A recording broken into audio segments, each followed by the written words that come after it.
오늘의 사연 시작하겠습니다. 안녕하세요. 저는 잠실에 사는 40대 초반의 남자 의사입니다. 여러분들은 혹시 믿는 도끼에 발등을 찍힌 적이 있으신가요? 저는 아내와 친구에게 충격적인 배신을 당해서 이혼은 물론 아이까지 잃어버린 사람입니다. 저는 오늘 이 기막힌 사연을 이야기해 보려고 합니다. 어릴 적 저는 방황을 꽤 많이 했어요. 그때는 왜 그렇게 세상 모든 게 싫던지요. 하지만 군대를 전역하고 나니 정신이 번쩍 들더군요.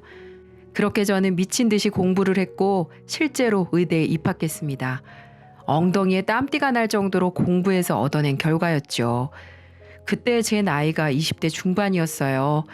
늦은 나이만큼 의대에 입학해서도 정말 공부에만 미쳐서 살았고요. 그러던 어느 날 저는 여자 하나를 만나게 됐습니다. 친구의 소개로 우연히 만나게 된 여자였죠. 처음엔 거절하려고 했어요. 남들보다 5년은 늦은 상황에서 연애를 하는 게 사치로 느껴졌으니까요. 하지만 친구는 완강하더군요. 아, 진짜 내 말 믿고 한 번만 만나보라니까. 그러면 너 나한테 평생 감사하게 될걸? 진짜야. 그러니까 그냥 바람 쐰다는 생각으로 나가봐. 도대체 이놈이 왜 이러나 싶었지만 오죽하면 이렇게 말할까 싶어 저는 아까운 시간을 쪼개 소개팅에 나갔답니다. 그런데 이게 웬걸? 저는 살면서 본 여자 중에 가장 아름다운 여자를 만나게 됐답니다. 저보다 5살 연하인 그녀는 성품마저 고왔어요. 절대로 놓치면 안 된다는 생각에 적극적으로 구애했고 저는 그녀와 사귀게 되었답니다. 그녀와의 연애는 정말 행복했어요. 특별한 것 없이 벤치에 앉아서 도란도란 얘기만 나눠도 세상 부러울 게 없었으니까요. 하지만 문제가 아예 없는 건 아니었어요. 문제의 원인은 바로 제 지갑 사정이었고요. 저는 늦깎이로 대학생이 되었기 때문에 돈이 없었거든요. 그래서 남들보다 더 공부해야 했고 과외는 꿈도 못 꿨죠. 자연스럽게 저는 가난하게 살아야 했고 데이트 비용을 부담할 수도 없었어요. 궁핍한 저를 위해 아내는 대부분의 데이트 비용을 부담해 주더군요. 심지어 어떤 날에는 텅 빈 제 지갑에 돈을 넣어주기도 했고요. 너무 미안하기도 하고 고마웠답니다. 항상 미안하다는 말을 달고 사는 제게 아내는 자기가 좋아서 그러는 거라며 부담 갖지 말라고 하더군요. 저는 천사 같은 성품을 가진 아내에게 이렇게 말했습니다. 자기야, 정말 고마워. 내가 지금은 비록 가난한 대학생이지만 열심히 공부해서 꼭 성공한 의사가 될게. 그리고 자기한테 빚진 거 몇 배로 다 갚을 거야. 그때까지 조금만 기다려줘. 저는 그녀에게 미안한 만큼 더 열심히 공부했습니다. 그녀는 그런 저를 믿으며 열심히 뒷바라지 해주었죠. 그렇게 10년의 시간이 흐른 후 저는 어느 정도 경제적 여유를 찾게 되었어요. 여기까지 오는 동안 아내는 군말 없이 저를 뒷바라지 해주더군요. 직장에서 월급을 받는 족족 송금할 정도로 저를 지원해 주었고요. 물론 저희의 사랑도 여전히 뜨거웠답니다. 저와 그녀는 시간이 날 때마다 만나서 관계를 가질 정도로 서로를 사랑했거든요. 그 끈끈함은 어떤 연인과 비교해도 부족하지 않을 정도였어요. 그러던 어느 날 밤 밝기만 한 아내가 심각한 목소리로 만나자고 하더군요. 저는 아내가 말한 공원으로 갔습니다. 그녀는 한참이나 말이 없더니 조용히 무언가를 꺼내 저에게 건네더군요. 그건 바로 임신 테스트기로 의사인 제가 모를 수 없는 물건이었죠. 오빠, 나 임신했어. 잘못 나온 건 줄 알고 몇 번이나 테스트 해봤는데 틀림없는 임신이야. 나 어떡하지? 아내는 난처한 표정을 짓더군요. 결혼도 하지 않은 여자가 덜컥 임신부터 했으니 얼마나 막막했겠어요. 저는 그녀의 짐을 덜어주고 싶었습니다. 젊은 시절에 전부를 제게 바친 그녀가 괴로워하는 모습을 더 이상 보고 싶지 않았던 거죠. 자기야, 우리 결혼하자.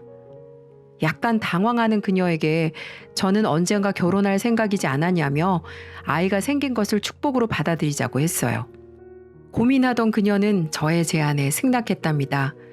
이후의 일은 일사천리로 진행됐어요. 오랜 연애 기간 탓에 양가 부모님들은 저희를 좋게 보고 계셨고 아이가 생겼다는 말에도 그렇게 놀라지 않으시더군요. 그저 일어나야 할 일이 일어났구나 하시는 정도였어요. 그렇게 저희는 결혼에 꼴이 나게 되었습니다. 사랑하는 아들도 출산했고요. 정말 행복했어요. 늦깎이 대학생에서 의사가 되었고 사랑하는 사람과 이렇게 결실까지 맺게 됐으니까요. 그때 저는 정말 세상 부러울 게 없었답니다. 하지만 문제는 결혼 후 1년 정도 지난 시점에 발생했어요. 아이가 저와 하나도 닮지 않았다는 사실을 깨달았기 때문이었죠. 처음에는 크고 나면 내 얼굴 나오겠지 하고 지나쳤는데 시간이 지나면 지날수록 의아함이 커지더군요. 저와 닮은 구석이 단 한 군데도 없었으니까요. 만약 저 혼자만 이렇게 생각했다면 그냥 넘어갔을 겁니다. 하지만 저희 집에 놀러와서 아들을 구경하는 친구들마저 비슷한 얘기를 하더군요. 야, 범진아, 애기가 어떻게 너랑 하나도 안 닮았냐? 완전히 재수 씨 얼굴만 빼다 박았는데? 다행인 거지 뭐. 범진이 얘 닮았어 봐라. 애기 인생이 얼마나 힘들었겠냐. 이렇게 아름다운 재수 씨 닮아서 다행인 거지. 당연히 친구들은 농담으로 하는 얘기였어요. 남자들끼리는 그런 이야기들을 흔하게 하니까요. 하지만 저는 웃을 수 없더군요. 남들도 비슷하게 느끼는 건가 하고 미심쩍음만 더 커졌으니까요. 문제는 5세가 되어 유치원에 갈 나이가 되자 더 커졌답니다. 아무리 긍정적으로 보려고 해도 아이는 저와 닮은 구석이 하나도 없었거든요. 일반인이라면 그냥 넘어갔을지도 모르겠지만 의사인 저로서는 도저히 그냥 넘어갈 수가 없더군요. 그래서 저는 친자 확인을 하기로 결정했습니다. 물론 아내에겐 비밀이었고요. 제 아이라는 것을 의심한다는 건 아내가 외도했다는 것을 의심하게 되는 거고, 그랬다간 끈끈한 부부 금술이 완전히 박살날 수도 있는 일이니까요. 아무튼 저는 제 머리카락과 아이의 머리카락을 뽑아 유전자 검사에 들어갔답니다. 피말리는 하루가 지났어요. 저는 제발 제 아이가 맞기를 기도했습니다. 그저 괜한 의심이었길 간절히 바랬고요. 하지만 이게 웬걸? 확인한 서류에는 친자가 아닐 확률이 99.999%라고 뜨더군요. 하늘이 무너지는 듯한 심정이었습니다. 실제로 다리가 풀린 저는 잠시 동안 걷지를 못하겠더라고요. 5년 동안 키운 아이가 친자식이 아닌 것으로 밝혀졌으니까요. 그렇다면 아내가 제가 아닌 다른 사람과 관계를 가졌다는 건데 그것도 믿기가 힘들더군요. 저에게 그렇게 헌신적이었던 아내가 그럴 리가 없었으니까요. 솔직히 다 부정하고만 싶었습니다. 사실을 인정하면 너무 아플 테니까요. 하지만 저는 모든 사실을 까발리기로 결정했답니다. 다른 남자와 노란한 여자, 그리고 제 씨도 아닌 아이와 더 이상 함께 살 수는 없을 테니까요. 집으로 돌아가니 아내가 맛있는 저녁 식사를 차려두었더군요. 아내는 얼른 먹자고 말했지만 저는 손가락 하나 까딱하지 않았어요. 밥을 먹을 기분이 아니었죠. 저는 아내를 바라보며 말했답니다. 당신, 나한테 뭐 숨기는 거 있으면 지금이라도 말해. 만약 지금이라도 솔직하게 말하고 용서 구하면 나 역시 모든 걸 묻고 봉사하는 심정으로 조용히 살 테니까. 사랑하는 아내의 얼굴을 보니 마음이 약해졌고 저는 아내에게 한 번의 기회를 주기로 했어요. 그래서 솔직히 다 털어놓으라고 말했죠. 만약 아내가 용서를 구하고 평생 죄인의 심정으로 살아간다면 저는 모든 것을 묻을 생각도 있었거든요. 당신 지금 무슨 말 하는 거야? 숨기는 거라니. 내가 당신한테 숨기는 게 어딨어. 또 지금까지 당신이랑 떨어진 적이 한 번도 없었는데 갑자기 왜 생사람 잡고 난리야? 하지만 아내는 제 생각대로 하지 않더군요. 오히려 저를 생사람 잡는 나쁜 사람으로 몰아가게 이르렀죠. 참아왔던 분노가 폭탄처럼 뻥 하고 터졌습니다. 저는 음식들이 소담스럽게 차려진 식탁을 엎었습니다. 아내가 정성을 담아 차린 식사가 엉망이 되고 식기들이 깨지면서 요란한 소리를 냈어요. 하지만 제게 있어서 그런 건 눈에 들어오지도 않았습니다. 이 뻔뻔하기는 생사람? 혼자 더러운 짓거리 다 저질러 놓고 생사람? 야, 이 여편네야. 네 눈으로 똑똑히 봐. 네가 어떤 짓거리를 저질렀는지 똑바로 눈으로 보라고. 저는 그렇게 말하고 서류를 내밀었어요. 그때까지만 해도 아내는 영문을 모르는 눈치였습니다. 그저 제가 왜 식탁을 엎는지에 대해 놀랄 뿐이었고요. 하지만 서류의 내용을 천천히 읽어내려가면서 아내의 낯빛이 차츰 변하기 시작하더라고요. 저는 그 얼굴을 보고 아내의 불륜을 한 번 더 확신했어요. 만약 서류가 터무니없는 거라면 그녀는 곧장 부정을 했을 테니까요. 누구야? 대체 어떤 놈이랑 붙어 먹은 거야? 말해. 당장 말하라고. 저는 길길이 날뛰며 아내에게 폭언을 가했습니다. 실제로 아내와 붙어먹은 놈 찾아가 죽이고 싶은 심정이었고요. 상황을 파악한 아내가 무릎을 꿇더군요. 찌개 국물이 옷에 스며들었지만 그녀는 신경도 쓰지 않았답니다. 미안해 여보. 정말 이럴 줄은 몰랐어. 정말 미안해.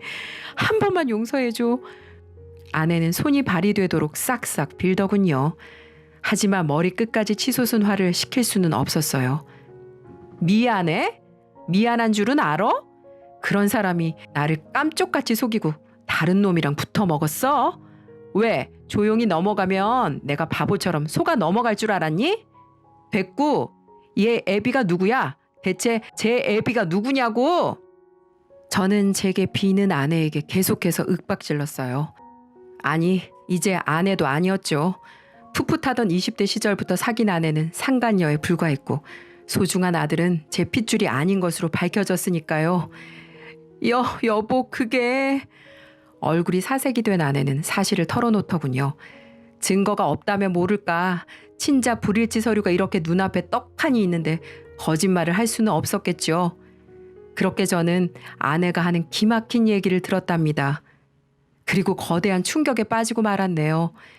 왜냐하면 바람의 대상은 다름 아닌 제 고등학교 동창이었거든요.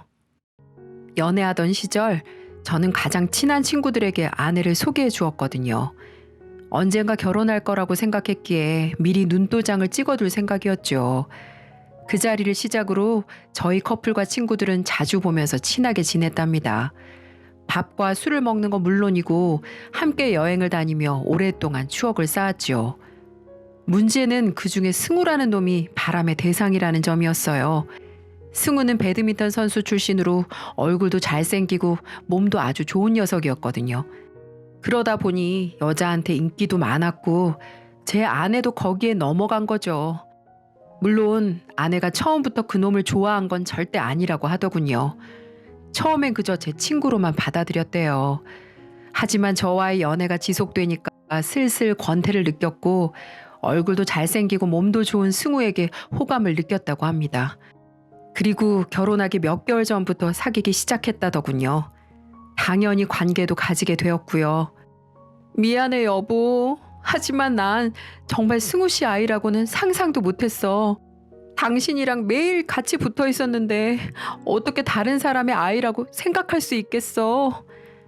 아내는 그놈의 아이인 줄은 정말 꿈에도 몰랐다고 하더군요. 저와 대부분의 시간을 붙어 있었고 승우 녀석과 만난 시간은 현저히 적다는 게 그 이유였어요.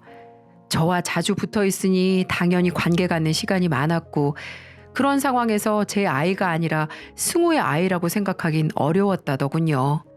미안해 여보. 내가 정말 죽을 죄를 지었어. 하지만 당신을 속일 생각은 없었어. 내가 만약 그 사람의 아이인 줄 알았다면 임신 사실도 알리지 않고 어떻게든 해결했겠지. 미안해.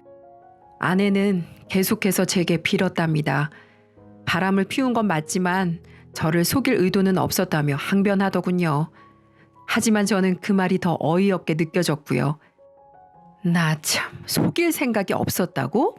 그놈 아이인 줄 알았다면 임신 사실을 알리지 않았을 거라고? 그걸 지금 말이라고 해? 지금 그걸 남편이라는 사람한테 하는 변명이니? 이 쓰레... 저는 소리를 지르며 아내의 뺨을 세차게 후려쳤어요. 갸냘픈 몸이 쓰러졌지만 동정심은 들지 않더군요. 천인 공노할 죄를 저지른 사람이니까요. 저는 그대로 집을 나섰습니다. 제 아내를 건드린 승우 녀석을 잡아 어떻게든 할 생각이었죠. 승우의 집에 찾아가 문을 두드렸어요. 하지만 승우는 나오지 않고 재수 씨만 나오더군요. 어머, 범진 씨, 이 밤중에 무슨 일이세요? 혹시 저희 남편 만나러 오셨어요? 어떡하죠? 남편 오늘 야근하느라고 자정이나 돼야 집에 온다던데. 승우는 집에 없었습니다. 하필 오늘따라 늦게까지 야근을 하더군요.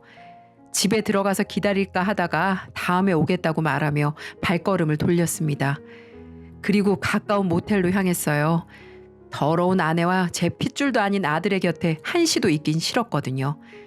정말 별의별 생각이 다 들더군요. 일단 승우에 대한 배신감 탓에 치가 떨렸어요. 배드민턴을 관두고 건드는 사업마다 족족 망해서 금전적으로 도움을 주곤 했었는데 어떻게 나한테 이럴 수 있나 싶었죠. 현모양처인 줄 알았던 아내가 불륜녀라는 건 뭐 말할 필요도 없었고요. 아내와 친구에게 동시에 배신을 당하고 나니 세상 믿을 놈 하나 없다는 말이 참 와닿더군요. 다음 날 저는 다시 승우의 집으로 찾아갔어요. 이번에는 승우 녀석이 집에 있더라고요. 저는 승우와 재수 씨를 함께 앉혀놓고 얘기를 시작했답니다.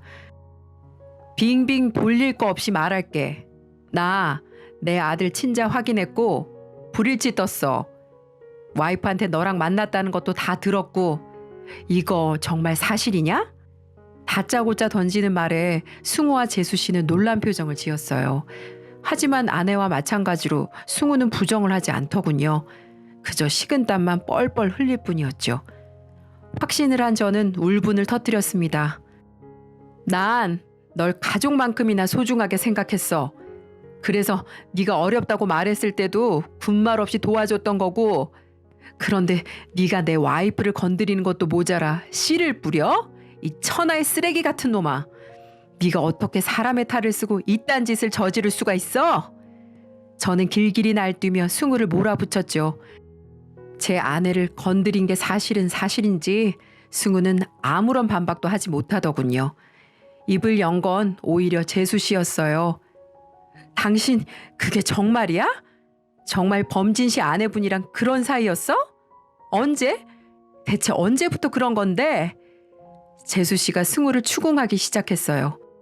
왜냐하면 승우는 저보다 먼저 결혼했고 제 아내의 몸에 아기가 생긴 시점은 바로 승우가 유부남이던 시절이기 때문이었죠. 승우는 일단 재수 씨를 진정시켰습니다. 승우는 용서를 비는 게 아니라 발뺌을 하더군요. 재수 씨 건드린 건 정말 미안하다. 내가 정말 잘못했어. 하지만 그 애가 내 애라는 보장도 없는 거 아니냐? 하도 어이가 없어서 무슨 소리냐고 따지니 승우는 침착하게 말을 잇더군요. 그렇잖아. 재수 씨가 널 속인 것처럼 나를 속였을 수도 있는 거잖아. 재수 씨가 한 사람이랑만 바람 피웠다고 어떻게 장담할 수 있겠어? 승우는 자신이 제 아내를 건드린 건 인정했습니다.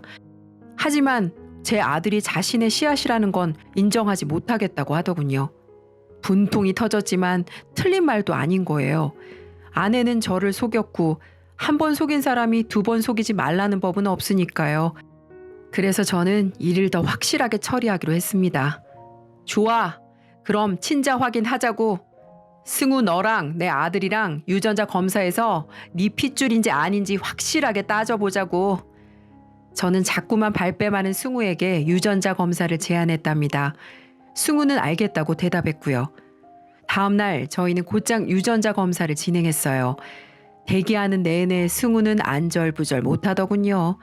자기도 긴가민가 하는 거였겠죠. 그렇게 시간이 흘러 친자 확인 검사 결과가 나왔고요. 결과는 친자가 맞을 확률이 99.9%였어요. 제 아들은 역시 승우의 핏줄이었던 거죠. 승우는 머리카락을 쥐어짜며 현실을 부정하려고 했습니다. 하지만 아무리 회피하려고 해도 사실은 바뀌지 않았죠. 모든 사실이 명백하게 드러난 순간 저희 집과 승우 집에는 난리가 났어요. 저는 제 부모님은 물론 처가댁에도 모든 사실을 알렸습니다. 당연히 양가는 완전히 발칵 뒤집어졌죠. 현모양처였던 제 아내가 희대의 불륜녀로 밝혀졌으니까요. 저희 부모님은 아내를 엄청나게 질책하셨고 장모님과 장인어른은 제게 사죄를 하며 딸을 잘못 키웠다고 한 번만 용서해달라고 부탁하시더라고요. 하지만 제 마음은 전혀 흔들리지 않았답니다. 그런 날들을 보내던 와중에 승우에게 전화가 걸려오더군요. 범진아, 와이프가 애들이랑 친정으로 떠났어. 이혼하재. 합의하지 않으면 소송이라도 걸겠다네. 어떻게 설득 좀 해주라. 제발 부탁이야. 나 지금 돈도 없는데 와이프랑 애들까지 없으면 정말 죽어. 뭐 설득? 웃기시네. 네가 뭐가 예쁘다고 내가 설득을 해? 남의 여자 건드려 놓고 너는 행복하게 잘 살 줄 알았냐? 웃기지 마. 남의 눈에 눈물 냈으면 네 눈엔 피눈물 날 각오 정도는 했어야지. 됐으니까 연락하지 마. 이 쓰레기 같은 자식아. 저는 부탁하는 승우의 말을 무시한 채 전화를 끊었답니다. 녀석은 더 이상 제 친구가 아니기 때문에 부탁을 들어줄 이유도 전혀 없었고요. 그렇게 저와 아내는 이혼했습니다. 아내는 제게 끝까지 용서를 빌었지만 저는 그녀를 용서하는 대신 철저하게 복수했어요. 일단 저는 이혼 소송과 동시에 위자료 청구 소송을 걸었죠. 거기에 혼인 무효 신청도 했고요. 결혼한 지 시간이 꽤 지났지만 친자가 아니기에 혼인 무효 신청이 가능했어요. 제 자식이 아니라서 당연히 양육비를 지급할 의무도 없었고요. 그 과정에서 아내는 엄청나게 괴로워했습니다. 하지만 일말의 동정심도 느껴지지 않더군요. 오히려 더욱 매몰차게 굴었죠. 제가 겪었던 아픔의 몇 배를 돌려주고 싶었으니까요. 그렇게 저는 재산 분할은커녕 위자료에 대한 부담만 준 채 아내를 제 집에서 내쫓았습니다. 그렇게 아내와의 인연은 끝이 났죠. 제 긴 사연은 여기까지입니다. 지금 이 사연 들으시는 분들도 저와 같이 바보 같은 일은 절대 겪지 마세요. 현명한 인생 사시기 바랍니다. 지금까지 제 이야기 들어주셔서 감사합니다.